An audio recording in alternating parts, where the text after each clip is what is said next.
like the hollow cells in a honeycomb. More than mere earthly food, the bee provides a spiritual provender.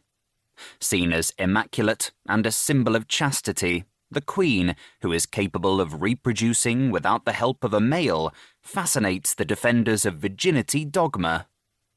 In their remarkable book, L'abeille et le philosophe, étonnant voyage dans la ruche des sages, The Bee and the Philosopher, a surprising journey into the wisdom of the colony, the brothers Pierre-Henri and François Tavoyot explain that, like a mirror of humanity, the bee has been a symbol of different ideological issues. It was seen as libertarian and mutualist by the anarchist Pierre-Joseph Proudhon, as industrial by the economist Henri de Saint-Simon, and as the symbol of communism opposed to commercial liberalism by the French president Adolphe Thiers. Rather than seeing the bee colony as a metaphor for humanity, Mathieu Lihoreau has stepped into the head of this royal insect. And the change in perspective is astounding. Elements that were visible to us disappear, and others become more salient because they have an important biological significance.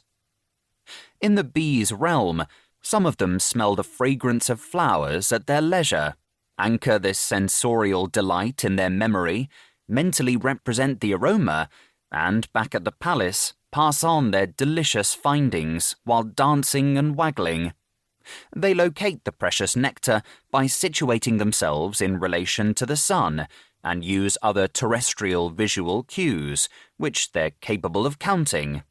And while the forager bees are intoxicated with subtle fragrances, others are involved in the manufacture of the perfectly designed nest. They don't do this in the automated way people have imagined, but rather by adapting to the geometric constraints of a space, which requires a mental image template of the desired outcome. Then, when the time comes to build a new nest, some of them become daring. These Magellans of the air prospect even the smallest cavities, assessing every detail. Back at the colony, they disclose their findings. Then the debate begins in the land of honey.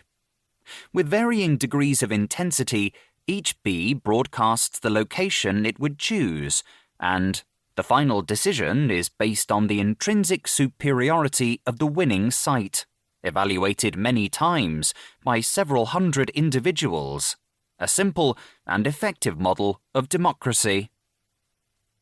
And what can be said about bees' extraordinary learning abilities? That they exceed the wildest hypotheses. Not only can bees copy their peers, but they can also improve upon observed behaviors. Mathieu Lihoreau even discusses the probable existence of consciousness in bees, since these hymenopterans have the ability to recognize oneself as distinct from another entity, to plan, to recall specific events, and to take on the perspective of other individuals. Through this richly documented book, Mathieu Lihoreau delivers a vibrant tribute to insects, showing that the world of miniature beings should envy nothing in the world of giants. Jessica Serra. Prologue. What is a bee? Have you ever observed an insect? I mean really observed one. By approaching it carefully, then watching it for several seconds, without disturbing it. Did you wonder what was going on in its head while you were watching it? Was it afraid? Did it carry on as usual? Did it even notice you? Like us, insects have organs that enable them to see, smell, and touch. They also have a brain that takes up almost the entire volume of their head. But, unlike our brain, theirs is tiny. Reasonably, it makes us wonder what purpose it serves and how it works. Do insects have intelligence? Do they feel emotions? Are they conscious beings? Are they creative? I've been studying these questions for about 15 years. My relationship with these small invertebrates that have a head